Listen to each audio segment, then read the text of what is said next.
Venimos estudiando ya varias semanas. Ya estamos, ¿no es cierto?, en el capítulo 4, hemos avanzado, ha pasado el tiempo, y ya estamos en el capítulo 4, en donde hemos ido mirando de manera expositiva, ¿no es cierto?, verso por verso, párrafo por párrafo, ¿no es cierto?, hemos ido mirando las Escrituras, y ya estamos en tierra derecha del libro ya, ¿no es cierto?, estamos más o menos a mitad del capítulo 4 y luego solamente va a quedar capítulo 5, ¿no es cierto? Y ya podemos decir que estudiamos de manera expositiva esta primera carta de Pablo a los tesalonicenses. Vamos, mis hermanos, al capítulo 4. Hoy día vamos a meditar solamente dos versículos. Primera Tesalonicenses, capítulo 4, versículo 9 y versículo 10. ¿Ya? Así que vamos a leer estos dos versículos y si bien es cierto, están dentro de un contexto más amplio que es el capítulo 4, pero también tienen un tema específico, así que podemos leerlos solitos, ¿no es cierto? Y podemos también extraer la enseñanza de ellos. Dice la palabra del Señor, Primera Tesalonicenses, capítulo 4, versículo 9 y 10, dice: pero acerca del amor fraternal, no tenéis necesidad de que os escriba, porque vosotros mismos habéis aprendido de Dios que os améis unos a otros. Y también lo hacéis así con todos los hermanos que amamos, hermanos, que abundéis en ello más y más.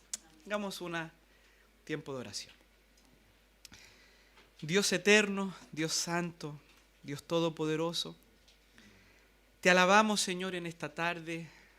Alabamos tu grande y precioso nombre.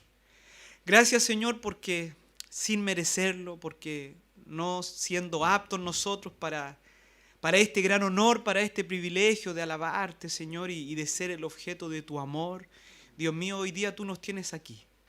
Gracias, Señor, porque podemos estar juntos, porque podemos alabarte, porque podemos disfrutar de esto que el mundo no conoce. Podemos disfrutar de esta compañía, de esta coinonía, de este disfrute, Dios mío, de alabar juntos tu nombre. Y cuánto más, Señor amado, de ser expuestos a tu palabra. Dios mío, reconocemos que somos faltos de sabiduría, que tantas veces, Dios mío, tomamos malas decisiones, pero en esta hora queremos oír tu instrucción, queremos oír tu voz, Señor, y por favor, abre nuestros corazones para que la semilla de tu palabra caiga, Dios mío, en buena tierra, que podamos atesorar tu palabra y podamos ponerla por obra.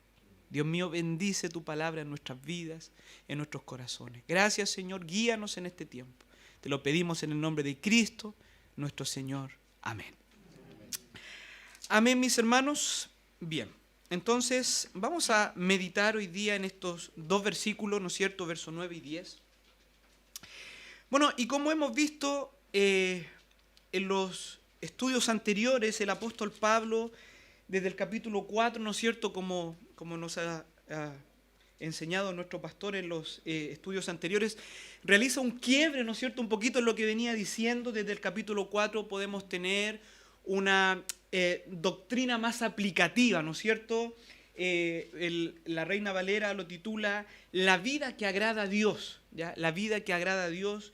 Y allí el apóstol Pablo ha comenzado con algunas instrucciones que tienen que ver más bien con la vida práctica del creyente. ¿Ya? El apóstol acá quiso dejar algunas instrucciones, algunos mandatos a los hermanos que estaban en Tesalónica, que estaban viviendo su vida cristiana, que estaban enfrentando la tribulación, ¿no es cierto?, que estaban sirviendo al Señor en un contexto difícil, ¿no es cierto? Y ahí el apóstol va a dar algunas instrucciones, algunos mandatos, y va a tocar algunos temas, ¿no es cierto? Sin lugar a dudas, estos temas que el apóstol va a tratar no son al azar. El apóstol podría haber dicho muchas otras cosas, pero él básicamente en la primera parte del capítulo 4 hasta el versículo 12, en primer lugar va a tocar el tema de la pureza sexual, ¿no es cierto?, que hemos visto ya detenidamente en estudios anteriores, ¿no es cierto? Ya hemos visto aquella enseñanza. El apóstol entendía, ¿no es cierto?, que esta iglesia se movía en medio de un contexto pagano, ¿no es cierto?, y de una religión pagana. La cultura griega, si bien es cierto, podríamos decir, en medio de las otras culturas o de las otras civilizaciones que existían en el mundo antiguo, podríamos decir que tenía algunos aspectos positivos, incluso algunos aspectos que hemos heredado, que la cultura occidental ha heredado en algunos aspectos, pero en otros aspectos era pagana, ¿no es cierto? Y era, sinceramente, iba muy en contra de lo que el Dios de Israel había revelado, en este caso Israel, y lo que también había dicho en el Nuevo Testamento, ¿no es cierto? Como por ejemplo la concepción que ellos tenían acerca de la pureza sexual y de los apetitos carnales, ¿no es cierto? Los griegos por ahí tenían una filosofía, ¿no es cierto?, un trasfondo filosófico que más bien los exponía a todo tipo de pecados e impurezas sexuales. Y la iglesia estaba en este contexto.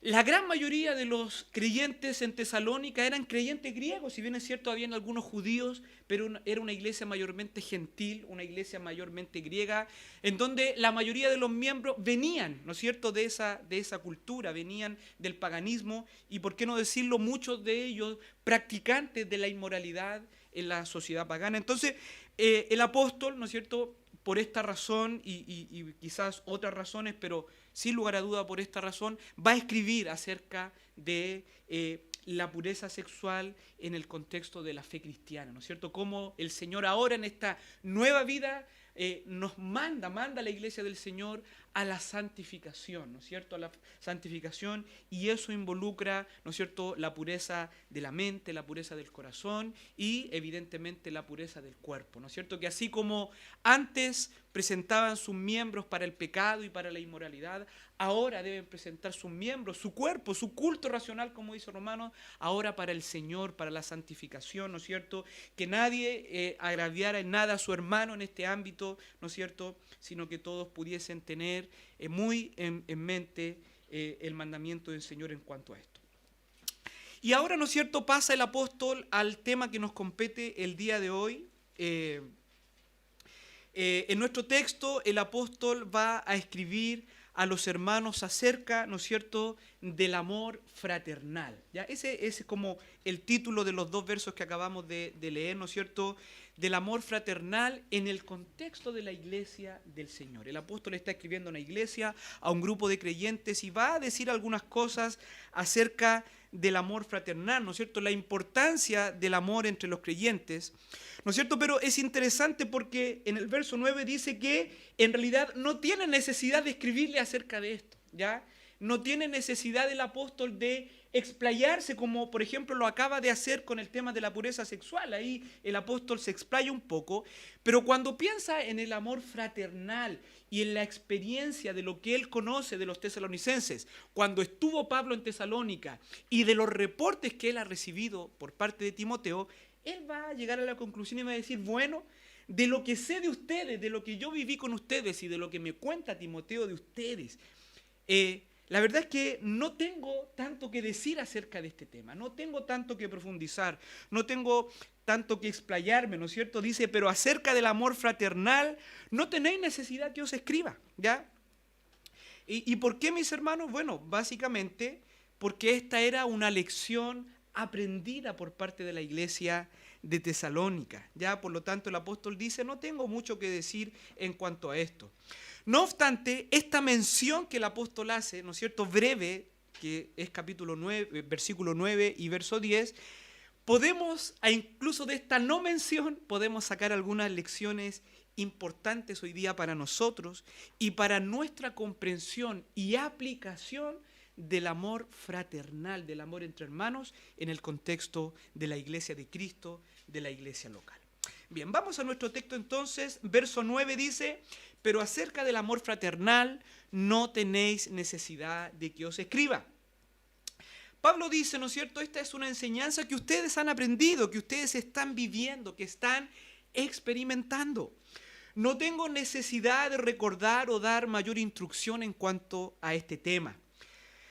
Cuando Pablo, mis hermanos, habla acerca del amor fraternal, ¿no es cierto?, él utiliza una palabra, ¿ya? Una palabra griega de la familia de las palabras griegas que significa filio o filia, ¿no es cierto? Esta palabra que tiene la idea de amor de familia. Cuando el apóstol dice allí, no tengo, pero acerca del amor fraternal, ese es un concepto, esa es una palabra griega que tiene que ver con este tipo de amor, con el amor entre hermanos, con el amor entre familia.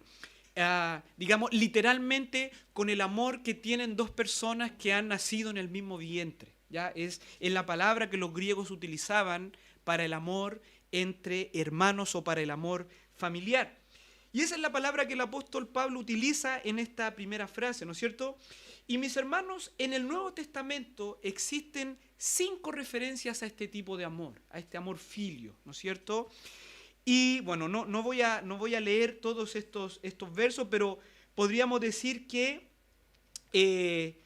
cada una de estas referencias que el Nuevo Testamento hace al amor filios tiene que ver, ¿no es cierto?, con el amor entre creyentes en el contexto de la iglesia del Señor, ¿no es cierto? Tiene que ver, por ejemplo, cómo se sirven unos a otros en la iglesia del Señor. Tiene que ver cómo se suplen las necesidades los unos a los otros. Tiene que ver en cómo se perdonan los unos a los otros y en cómo cuidan el uno del otro, ¿ya? Siempre que el Nuevo Testamento hace referencia a este amor filio, tiene que ver con ese contexto, cómo en un contexto de iglesia los hermanos se aman los unos a los otros, se cuidan, se preocupan de las necesidades los unos a los otros, ¿no es cierto? Como por ejemplo ahora la hermana Delia se preocupa de una necesidad para mí, ¿no es cierto? Muchas gracias, hermana Delia. Exactamente. Ella ya aprendió la lección, ella vio la necesidad y actuó, ¿no es cierto? Vio la necesidad y actuó. Muchas gracias, mi hermana. Entonces, eso es importante entender en este pasaje. Siempre que se utiliza esa palabra, ¿no es cierto?, en el Nuevo Testamento, tiene que ver con la relación de los hermanos, ¿no es cierto?, y todas estas cosas de cuidar el uno del otro, de perdonarse los unos a los otros, de mirar la necesidad del uno del otro, etc. Entonces, mis hermanos, este amor fraternal del que Pablo está hablando aquí, y el cual los hermanos de Tesalónica conocían, habían experimentado, ¿no es cierto?, es el tipo de amor que se demuestra entre creyentes, ¿ya? Es el tipo de amor que existe en la iglesia del Señor. Ese tipo de amor que nos lleva a preocuparnos los unos por los otros, que nos lleva a servirnos los unos a los otros, que nos lleva a llevar las cargas los unos de los otros. Y esto, mis hermanos, es maravilloso porque esta joven iglesia de Tesalónica está experimentando este tipo de amor a tal punto que el apóstol dice, bueno, no tengo necesidad de hablar mucho de esto porque ustedes lo han aprendido, ustedes lo están experimentando, ustedes están practicando este tipo de amor. Esta iglesia, ¿no es cierto?, por lo que hemos visto en la carta, aún necesita todavía doctrina, aún el apóstol necesita completar su fe, necesita todavía hablar de algunas cosas quizás importantes. Necesitaban conocer algunos aspectos de la fe, como por ejemplo la escatología, que muy pronto, ¿no es cierto?, Pablo se va a explayar un poquito acerca de algunos eventos futuros, ¿no es cierto? Entonces, en cuanto a doctrina, ellos todavía estaban formándose, necesitaban conocer varias cosas, pero si algo habían aprendido y si algo ya no era necesaria, podríamos decir, tanta instrucción, aunque después el apóstol va a dejarles ahí, bueno, sigan abundando en esto, pero si en algo no era necesario tanta instrucción porque ya lo estaban practicando y lo estaban viviendo, era en amarse los unos a los otros. Pablo ya lo había dicho anteriormente en el capítulo 3, en el verso 1, dice, acordándonos sin cesar delante del Dios y Padre nuestro de la obra de vuestra fe, del trabajo de vuestro amor y vuestra constancia en la esperanza en nuestro Señor Jesucristo. Pablo ya había dicho, ¿no es cierto?, que esta iglesia abundaba, ¿no es cierto?, en el trabajo de vuestro amor. En el capítulo 3, en el verso 6 dice, pero cuando Timoteo volvió de vosotros a nosotros y nos dio buenas noticias de vuestra fe y de vuestro amor.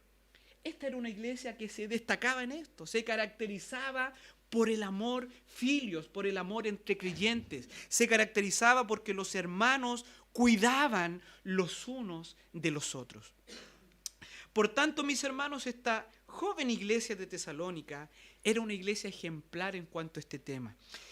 Y seguramente, ¿no es cierto?, frente a las persecuciones que vivían como iglesia por parte de los oponentes del Evangelio en Tesalónica, este amor y este cuidado los unos por los otros era algo que sin duda caracterizaba a los creyentes. Recuerden que esta era una iglesia perseguida, era una iglesia hostigada, era una iglesia que estaba enfrentando oposición en Tesalónica, ¿no es cierto? Pero en medio de ese contexto, esta iglesia abundaba en el cuidado y en el amor los unos por los otros. Qué tremendo ejemplo, mis hermanos.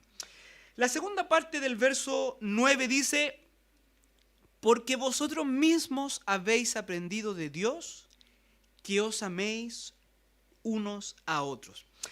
En la segunda parte del verso 9, Pablo nos da la razón, ¿no es cierto?, del por qué no había necesidad de profundizar en las instrucciones en cuanto al amor fraternal, y al mismo tiempo, mis hermanos, nos da la razón del por qué los tesalonicenses estaban experimentando este increíble amor entre ellos. Hermanos, y por favor ponga atención aquí, porque esta razón era la razón para los hermanos en Tesalónica y sigue siendo la razón para nosotros hoy día en la iglesia del Señor en este tiempo, ¿ya? Entonces, Pablo nos va a decir en este pasaje por qué los tesalonicenses se aman de esta manera, ¿no es cierto? ¿Por qué ellos están practicando el amor fraternal? Y la respuesta es muy sencilla, dice Pablo: porque ellos lo habían aprendido de Dios mismo, ¿no es cierto? Porque ellos lo habían aprendido de Dios mismo. Porque vosotros mismos habéis aprendido de Dios que os améis unos a otros. Ahora bien, ¿qué significa esto? ¿Qué significa que los tesalonicenses hayan aprendido a amarse, hayan aprendido de este amor fraternal directamente de Dios? Pablo hace el énfasis: ustedes mismos han aprendido de Dios que se amen los unos a los otros. ¿Qué significa esto, mis hermanos? Bueno, otra vez vamos a ir un poquito al idioma original, ¿no es cierto? Ustedes saben, o si no lo sabían, ¿no es cierto?, en el griego hay varias palabras para hablar acerca del amor, ¿no es cierto?, distinto al español. Nosotros en español podemos decir, no sé, yo amo a mi esposa, como, no sé, yo amo jugar tal deporte, ¿no es cierto?, y utilizamos la misma palabra. Los griegos tenían 4 palabras distintas según el contexto, ¿no es cierto? Ya sabemos que la palabra filio o la familia de la palabra filio tiene que ver con el amor fraternal. Pero cuando Pablo dice: porque vosotros mismos habéis aprendido de Dios que os améis los unos a otros, utiliza otra palabra. Utiliza la palabra ágape, ¿no es cierto? La palabra ágape. Entonces, mis hermanos, y esto nos arroja un poquito, nos arroja luz acerca de ¿qué significa esto? Que los tesalonicenses hayan aprendido a amarse y lo hayan aprendido acerca de Dios mismo. Entonces, como hemos dicho, la palabra que utiliza Pablo es la palabra ágape. Es decir, ¿qué significa esta palabra ágape? Es el amor en su grado máximo, el amor más puro.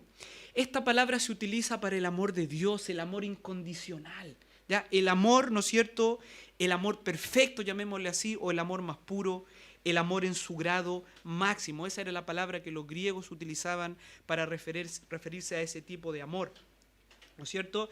Entonces, mis amados hermanos, lo que el apóstol está diciendo es que los tesalonicenses habían aprendido a amarse los unos a los otros, habían aprendido del amor fraternal, habían aprendido el amor filos, ¿no es cierto?, porque habían experimentado el amor ágape de Dios.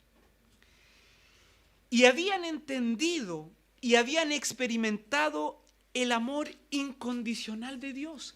Y ese amor, la experiencia de ese amor, haber conocido y estar experimentando el amor de Dios, el amor ágape, los había llevado a amarse y a practicar el amor fraternal de la manera como lo hacían.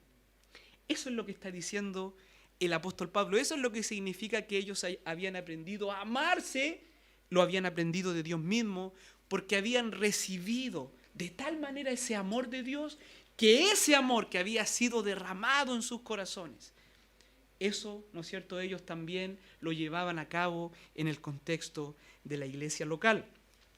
En otras palabras, mis hermanos, es el evangelio, ¿no es cierto? Porque Pablo les enseñó a ellos el evangelio, ¿ya? Es el evangelio, es el amor de Dios revelado en el evangelio, lo que había enseñado a los tesalonicenses a amarse de esa manera. Amarse a tal punto, ¿no es cierto?, que el apóstol dice: bueno, no tengo necesidad de escribiros acerca de esto, ¿no es cierto?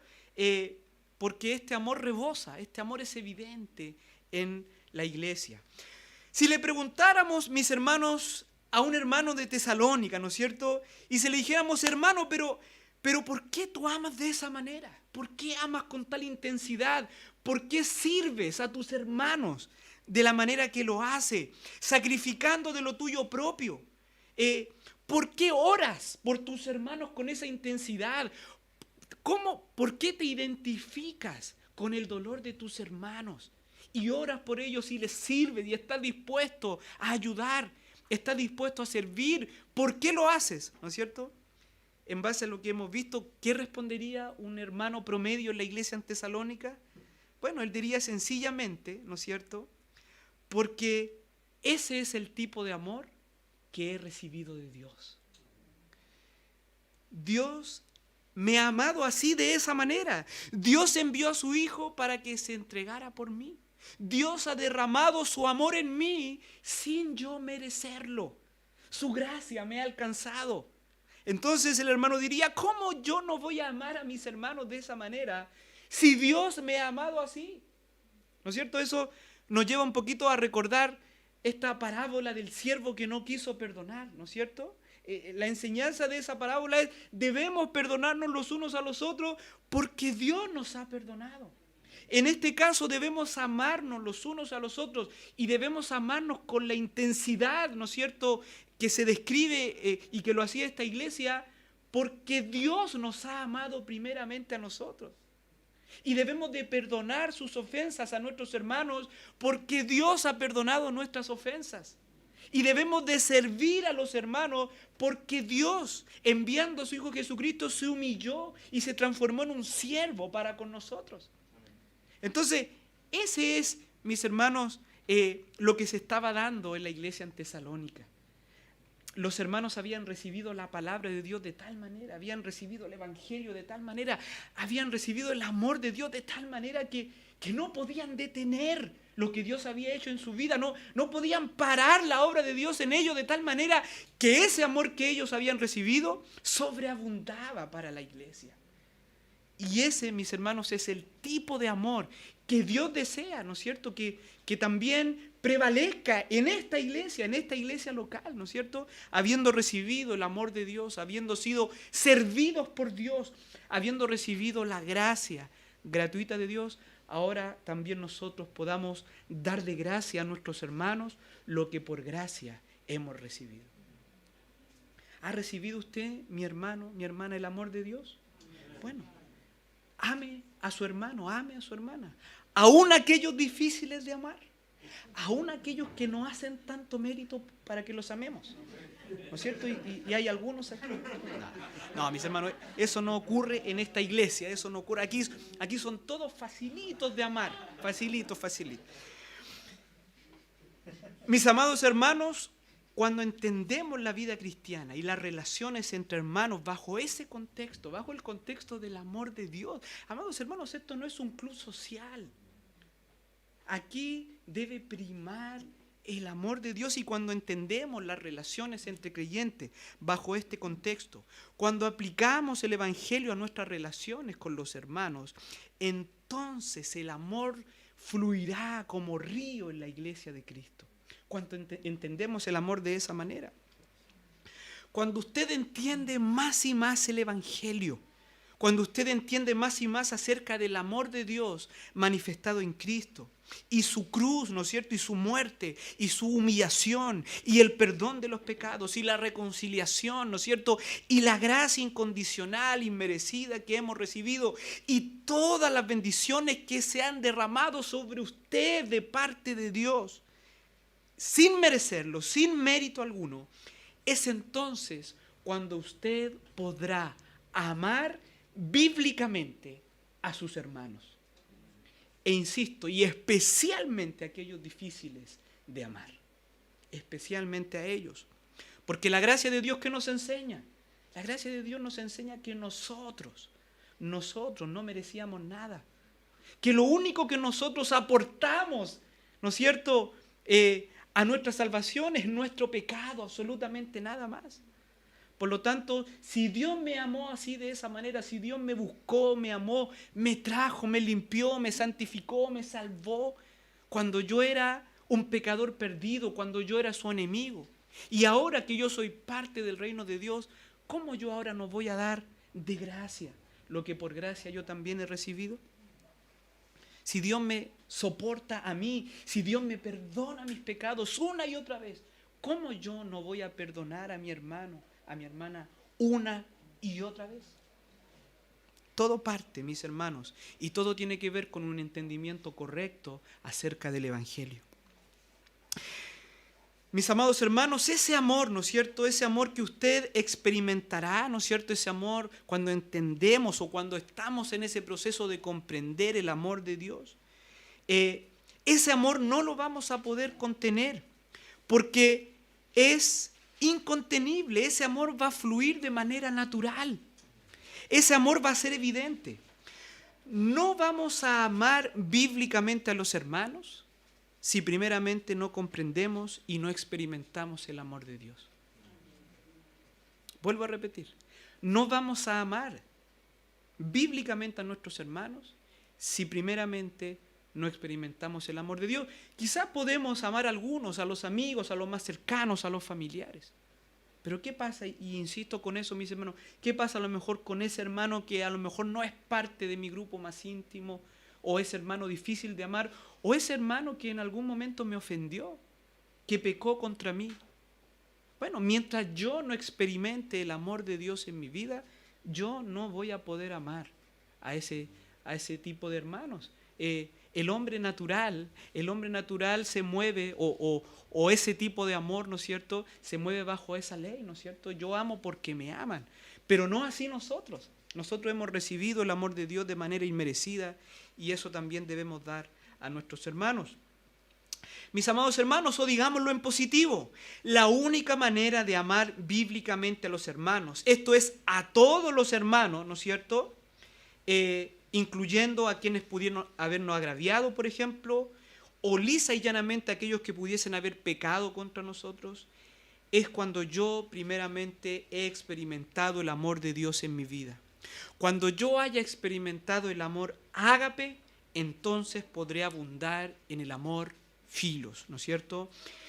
La Escritura en muchos pasajes conecta el amor fraternal con el amor de Dios. Están siempre unidos. Solamente voy a leer un par de pasajes en Primera de Juan. Primera de Juan capítulo 4, versículo 7. Dice el apóstol: amados, amémonos unos a otros, porque el amor es de Dios. Todo aquel que ama es nacido de Dios y conoce a Dios. El que no ama no ha conocido a Dios, porque Dios es amor. Entonces, mis hermanos, el amor fraternal está ligado a la conversión. Solamente los creyentes, solo los hijos de Dios pueden tener este tipo de amor. Solamente el creyente puede tener amor fraternal. ¿Por qué? Porque Dios vive en el creyente y su palabra nos enseña, y nosotros lo hemos experimentado, que Dios ha derramado su amor en nosotros. El verso 20 del mismo capítulo 4 de Primera de Juan dice: si alguno dice, yo amo a Dios, y aborrece a su hermano, es mentiroso. Pues el que no ama a su hermano a quien ha visto, ¿cómo puede amar a Dios a quien no ha visto? Y nosotros tenemos este mandamiento de Él: el que ama a Dios, ame también a su hermano. ¿Se da cuenta cómo esta idea también está íntimamente ligada, el amor a Dios y el amor a los hermanos? Bien, vamos al versículo 10, mis hermanos. Versículo 10 dice: y también lo hacéis así con todos los hermanos que están por toda Macedonia, pero os rogamos, hermanos, que abundéis en ellos más y más. Ahora bien, mis hermanos, el amor de esta preciosa iglesia en Tesalónica no se limitaba a su comunidad local, ¿ya? No se limitaba, ¿no es cierto?, ni siquiera se limitaba a la ciudad de Tesalónica. Dice el apóstol, ¿no es cierto?, que así ustedes hacen, ustedes así aman de esa manera, ¿no es cierto?, con todos los hermanos que están en Macedonia. Y Macedonia era una región no pequeña. En Macedonia habían varias otras ciudades. Tenemos, el Nuevo Testamento nos habla de otras iglesias fundadas en Macedonia, como Berea, como Filipo, por ejemplo. Son iglesias que estaban en la provincia de Macedonia. Y el apóstol está diciendo, de esta forma como ustedes aman, de este amor fraternal que existe en su comunidad, en su iglesia, no solamente está allí, sino que ustedes hacen esto para con todos los hermanos, para con otros hermanos, hermanos que se encuentran en otros lugares. Mis amados hermanos, es increíble, esta increíble enseñanza, ¿no es cierto?, la debemos de considerar.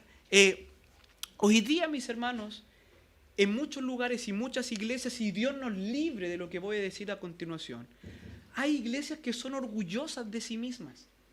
Iglesias que, ¿no es cierto?, que están ensimismadas. Todas sus actividades y sus actos de amor no traspasan las paredes de sus templos, cuyo servicio no va más allá, ¿no es cierto?, de los miembros activos de su iglesia. Mis amados hermanos, estos hermanos habían sido impactados de tal manera por el amor de Dios que su amor traspasaba los límites de su comunidad local. Traspasaba los límites de su ciudad. Su amor, su servicio era conocido por todos los hermanos de Macedonia, y como he dicho, Macedonia era una región grande que tenía varias ciudades. Mis amados hermanos, qué increíble es esto. El amor de Dios no se puede contener. Cuando el amor de Dios fluye, no se puede parar, no se le pueden poner límites, alcanza para todo, derriba fronteras, ¿no es cierto? Busca hacer el bien en todo lugar. El servicio y el amor de esta joven congregación no se limitaba a su propia iglesia, sino que abundaba también para otros hermanos. Qué tremendo ejemplo para nosotros. El amor de Dios no es local, el amor de Dios es universal. Mis hermanos, tenemos que aprender a pensar de esta perspectiva que no muchas veces pensamos. Y siempre lo decimos, es hermoso la comunión en la iglesia local. Y gracias al Señor creo que nuestra iglesia ha crecido mucho en eso, ha crecido mucho en aprender a disfrutar de la comunión de la iglesia local, en aprender a valorar la iglesia local. Mire, el hecho de que usted un día miércoles, un día de trabajo, un día en que la mayoría de ustedes, por no decir todos, están cansados de las diversas actividades del día, el que hoy día ustedes estén aquí, eso tiene que ver con aprendizaje, de valorar la comunión, de valorar la iglesia local. Ustedes sabían que en muchas congregaciones una reunión de oración como esta no pasa de las 5 personas. En muchos lugares la reunión de oración a mitad de semana no tiene mucha popularidad entre los hermanos, ¿no es cierto? Damos gracias a Dios por eso, damos gracias a Dios porque hemos aprendido a valorar la comunión de la iglesia local, pero usted tiene que saber que nosotros somos parte de un cosmos mucho mayor, de un cosmos universal. Somos parte del pueblo de Dios y Dios tiene pueblo en distintos lugares. Entonces, en la medida que nosotros también podamos ser de bendición para otras iglesias locales, para otras comunidades de hermanos, también debemos interesarnos en eso. También debemos servir a otros en otros lugares. Por eso que es hermoso, mis hermanos, lo que nuestra iglesia va a comenzar a hacer, ¿no es cierto?, y lo que ya ha estado haciendo por algún tiempo, de enviar hermanos, ¿no es cierto?, hermanas, a otros lugares, a otras congregaciones, ¿no es cierto?, que también necesitan ayuda. Entonces, véalo usted eso, mis hermanos, como parte de la obra de Dios. Y el apóstol alababa a esta iglesia por ese corazón, ¿no es cierto?, por un amor que no estaba limitado por los límites de su propia comunidad o de su propia ciudad o de su propia iglesia local, sino que iba más allá. Y el amor de Dios es así, fíjense. Ellos simplemente estaban imitando o estaba fluyendo esa característica del amor de Dios. El amor de Dios no es local, ¿no es cierto? El mandamiento del Señor es ir por Ciudad Satélite, ir por Padre Hurtado, ir por Santiago, por Chile, ¿no es cierto? Ir por todo el mundo y predicar el Evangelio a toda criatura. El amor de Dios es universal. Dios tiene pueblo en distintos lugares de este mundo y Dios utiliza a su iglesia para alcanzar a ese pueblo, pero la iglesia debe tener una perspectiva de la obra de Dios también más amplia, más universal. Entonces, mis hermanos amados, alguien en este punto podría decir, ¿no es cierto? Alguien podría decir, pero somos una iglesia pequeña, ¿no es cierto? Otro podría decir, nuestros recursos son limitados, a lo mejor nuestros recursos no alcanzan solamente para nosotros, para mover nuestras actividades, ¿no es cierto? Pero, mis hermanos, adivinen de qué iglesia se dice en 2 de Corintios que en medio de su profunda pobreza ayudaron abundantemente para los hermanos pobres que estaban en Judea. Se dice de las iglesias en Macedonia. Y adivinen qué iglesia estaba en Macedonia. Tesalónica. Era una de las iglesias en Macedonia. Una iglesia quizás pobre. A lo mejor no sabemos el número de creyentes que se reunían, ¿no es cierto? Pero el apóstol allá, escribiéndole a los corintios, dice, estas iglesias en medio de su tribulación, en medio de su pobreza, en medio de sus recursos limitados, abundaron más y más en su generosidad para las iglesias que estaban muy lejos, para las iglesias judías, para la iglesia que estaba en Judea, para los hermanos pobres de Judea. Por lo tanto, esta iglesia, mis hermanos, en este sentido, es un tremendo, tremendo ejemplo para nosotros y para toda iglesia local que quiera obedecer al Señor también en este aspecto. Mis amados hermanos, el amor entre los hermanos no depende de los recursos, sino que tiene que ver con una condición espiritual.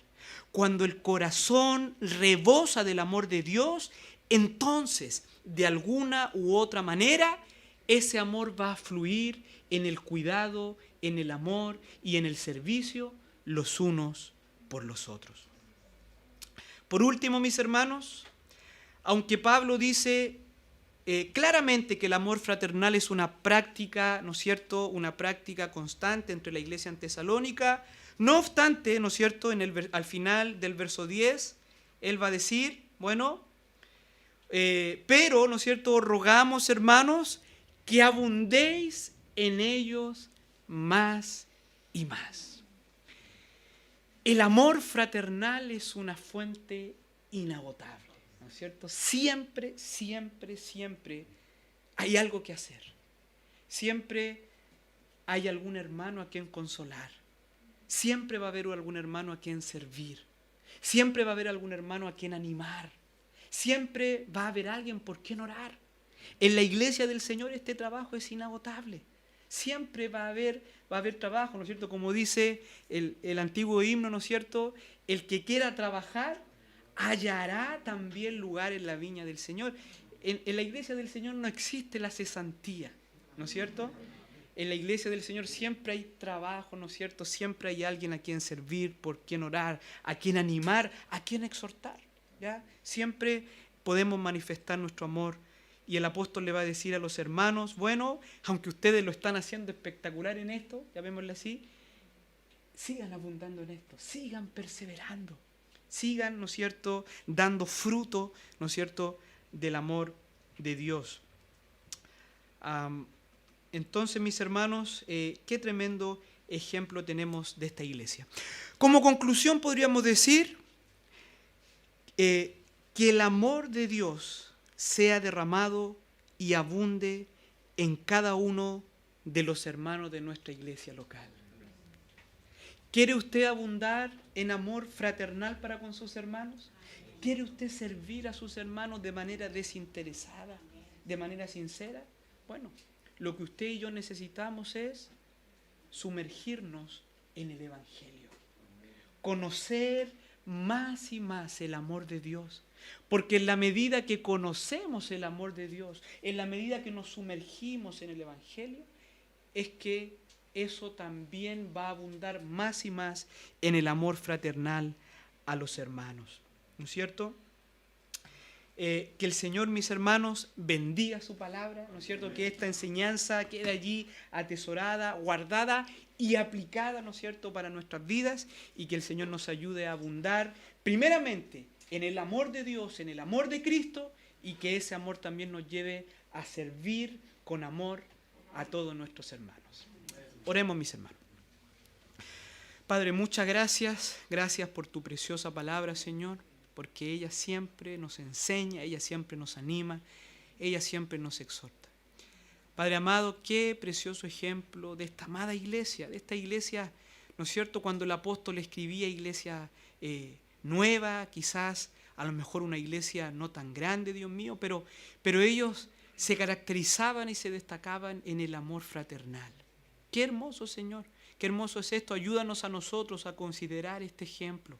Ayúdanos a amarnos los unos a los otros, a servirnos los unos a los otros, a llevar las cargas los unos de los otros. Padre Celestial, aleja nuestro corazón del individualismo. Aleja nuestro corazón de ensimismarnos en nosotros mismos. O querer, Dios mío, que siempre otros nos sirvan, pero nosotros nunca hacer nada por otros. Dios mío, ayúdanos a conocer más y más tu amor, a comprender más y más el Evangelio. Abre nuestro entendimiento acerca de tu amor, para que de esa manera nosotros también podamos amar más y más a nuestros hermanos. Padre, bendice tu palabra en nuestros corazones. Gracias por esta preciosa enseñanza. Lo dejamos en tus manos. En el nombre de Cristo oramos. Amén.